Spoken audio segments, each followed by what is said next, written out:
Hello, my friends on YouTube. Today is Sunday, the 18th of February 2024. Today's video is the revenge of Aisha on Muhammad, or Aisha's revenge on Muhammad, her supposedly husband. And this video, really, I'm not doing it to blame Aisha on what she had done. No, not at all. Actually, I think it's, it is rather normal reaction. Anyway, before I start, I would like to answer a question or a couple of questions one of the subscriber asked about what do I believe after I left Islam. Yes, I left Islam, and I really about he's asking what is like the reference, how do I set up my values of what's right, what's wrong after I left Islam. You really, I don't think you need um, somebody to tell you what's right, what's wrong. We as human, for example, I accept the Ten Commandments, not because Moses brought them, but because they are correct, they are right, they resonate with my mind. So to tell me don't steal, yes, I will have to agree 100% with that, because stealing is claiming something that is not mine. So it's wrong. Okay, I didn't work for these things. Like if I steal my neighbor's car, I didn't work for this car. I didn't invest myself to earn this car. So it's wrong. For example, don't commit adultery. Adultery destroys the family. If you destroy the family, you destroy society, you destroy the world. So I agree with that. So I don't need really. You have to use. I have to use my mind to figure out. Let's say another person came today with something, let's say, better than what we had previously. Could that happen? Yes, it could. However, I have to use my head, use my mind, and listen to what he or she has to say, and accordingly, I make my decision, and I'm responsible for my decision. Okay? I don't just follow somebody blindly to tell me I should take 4 wives or 10,000 concubines because I conquered a country and has huge number of women. I take them as mine. No, that sounds wrong, and it is wrong, and I will not do that. Okay, uh, so and I'm going to speak about how did Aisha, because there are certain things happened during Muhammad's life and after he died, and he prevented all of his wives from remarrying or having another partner after he died, including Aisha, the girl that whom he married at the age of 9, and when he died, she was 18.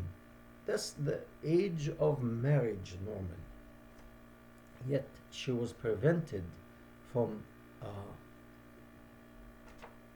having the opportunity to have a spouse, to have a husband. And I think she knew, because that he mentioned that not on his deathbed. She knew that when he dies, she will not be able to remarry.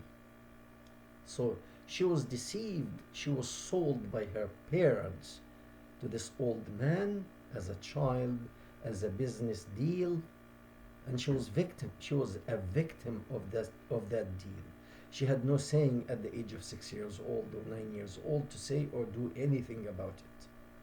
Okay, she did what they told her to do, and just to think and reflect on the day she was raped, a 9 years old, a man violating her. I think that left a deep scar in her head, that one day she will take a revenge on him, on that person. So uh, we spoke before about the situation called al-ifk. Ifk, it means the accused her falsely of something that she didn't do. I think she did what she did, which is having a sexual relationship with a young man. And in my opinion, I could be wrong. That's my own opinion. I think she planned that. Because the founder of Islam was an old man. And he caused her so many damages, mental damages. And I'm going to speak about that, and I'm going to leave it in the description box so that it's not my own opinion or idea. Okay?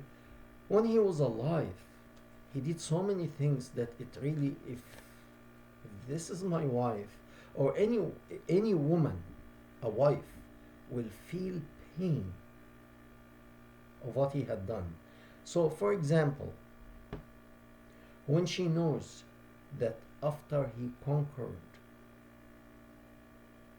a city, he killed all the men, all the boys, and he raped the daughter of the head of the tribe on his way back. He didn't even apply the laws that he put, that a woman should wait 40 days after separation or divorce, or after her husband dies. She has to wait 40 days to make sure that she was not pregnant of the first husband, and then she can remarry. He raped her on the way back, and after he finished his war and killed all of her family, he made a tent, he erected a tent, and he raped her same day. The same day. And they say, oh, because she loved him. A woman will never love a person who kills her father, brother, husband, all her uncles from her father's side and from her mother's side, her brother. Nobody would love a person like that. And if she did, that means she was mentally disturbed. Why would you sleep? Why would you marry a mentally disturbed woman? Unless you are also mentally disturbed. And I don't think she was mentally disturbed. She was just, he gave her a choice. You marry me or I give you to the dogs, means his army. All of them, they will work on you. All of them. So one will take you for a day or two, then sell you to the next, to the next. So one person or the rest of my army. Put yourself in her shoes. Raped by one person or raped by a whole army. She chose him. And they say, oh, because she loved him. Yeah, sure. Okay, so we spoke about that if, which is accused, she was accused of having extramarital affair with a person. His name is Ibn al-Mu'attal, Safwan bin al-Mu'attal, Safwan son. Anyway, his name is Safwan bin al-Mu'attal. I'll put you the thing for him in the description box. The founder of Islam was invading a town, so he cannot go invading and do jihad during the day, killing the people and securing somebody at night to do jihad with. So he normally had a lottery and choose one of the many women he has, and that woman that being picked up by the lottery will go with him, so night time he will do jihad with her.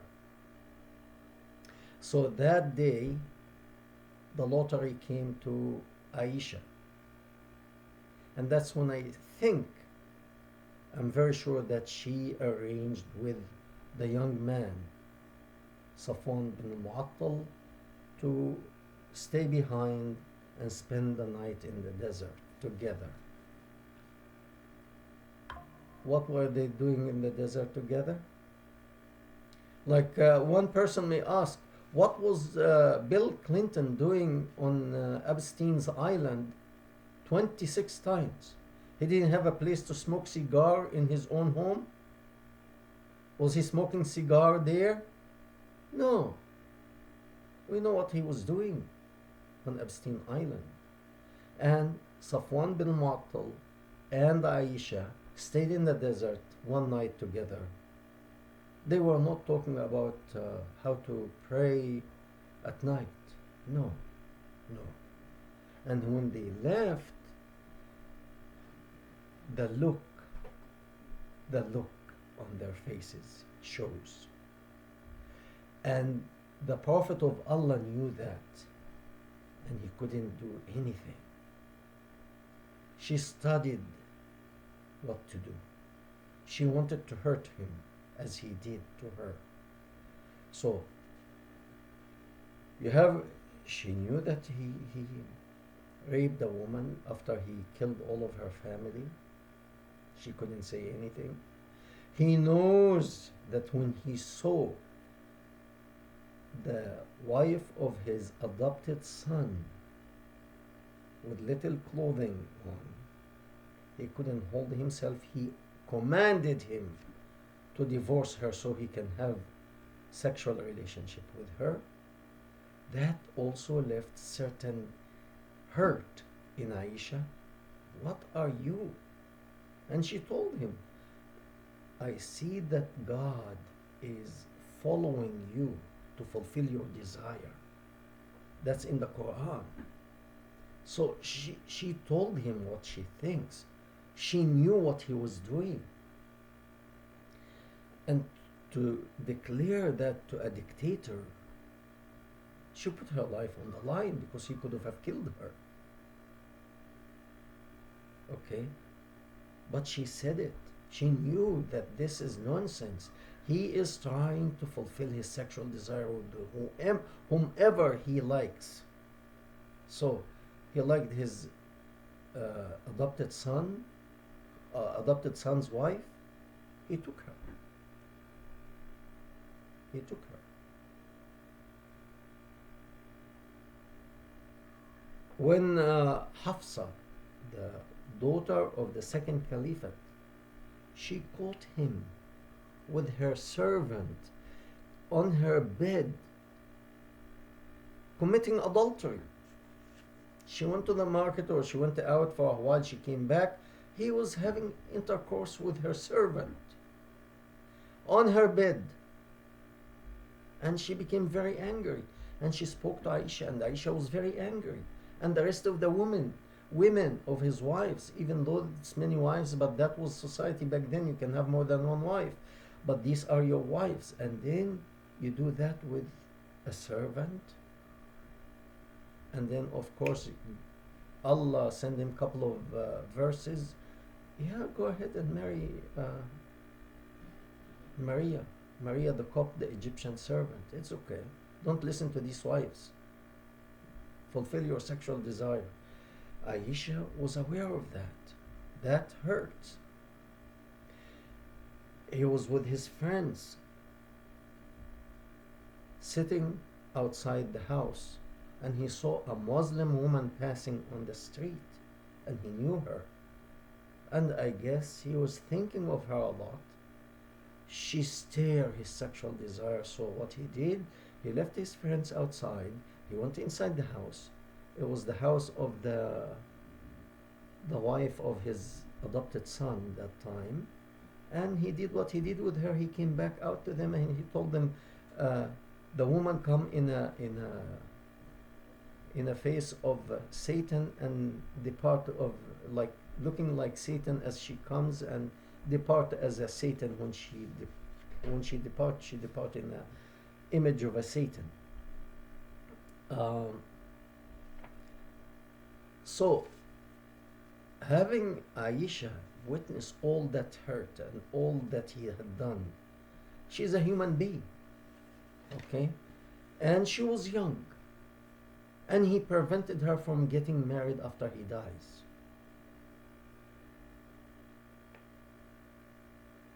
So what happened? There was a situation previously, and that situation was many people make fun of it on the internet. Uh, there was a family whom had an adopted child, and that was a child. And the child can, you are talking about Arabia, which is a very, very hot place. Uh, the temperature centigrade goes up to about 50 degrees. Fahrenheit is about 120, 130, probably 140. So that is very hot, and there was no air conditions then. So people used to have very little clothing in their homes, and rightfully so. It's very, very hot.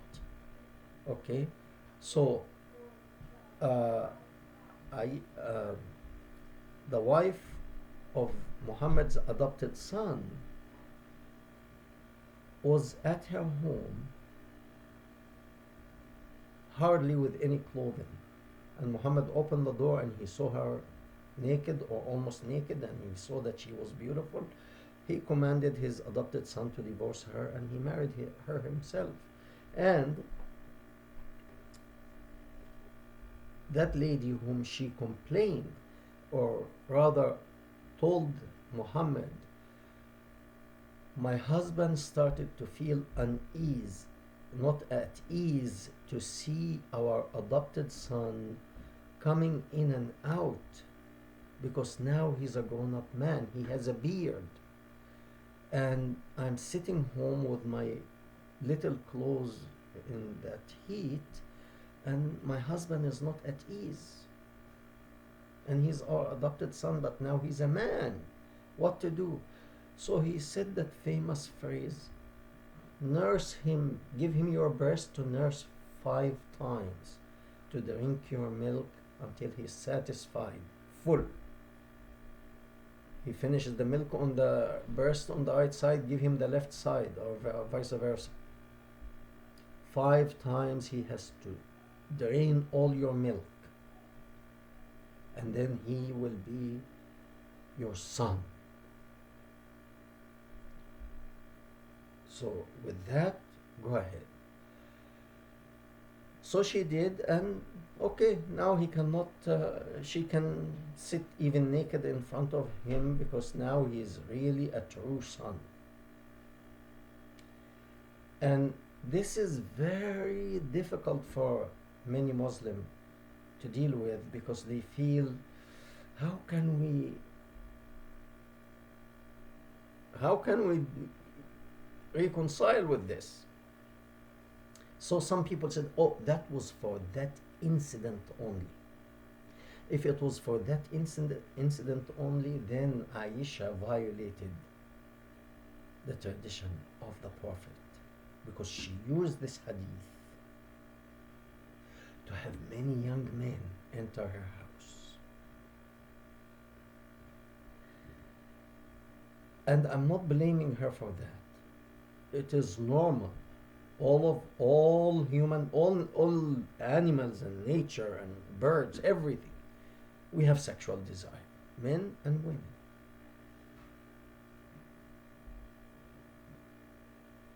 And that sexual desire is actually at its peak when we are young. And when we know that Aisha, when she became a widow at the age of 18, this is the time really a young lady and young guys want to immerse themselves in sex.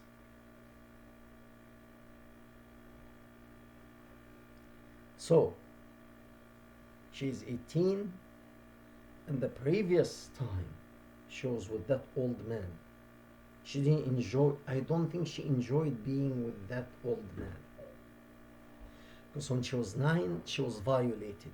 As she grew up and understood what sex is, by that time, probably he was out of it. So she decided to have extramarital affair in the desert with that young man, Safwan bin Mu'attal. And then, after he died, she had to find a way to get men into her house, but she never had kids before, so she cannot produce milk. Her breast cannot produce milk. That was the only way to get men into the house, to say he is like my brother, he is like my son. If her mother nursed him, he is like her brother. So what she did, she found a way, and I'm going to put you that in the description box. She asked her sister and the daughters of her sisters and the daughters of her brothers to nurse those who give birth, to nurse these men, to give them the breast to suckle 5 times.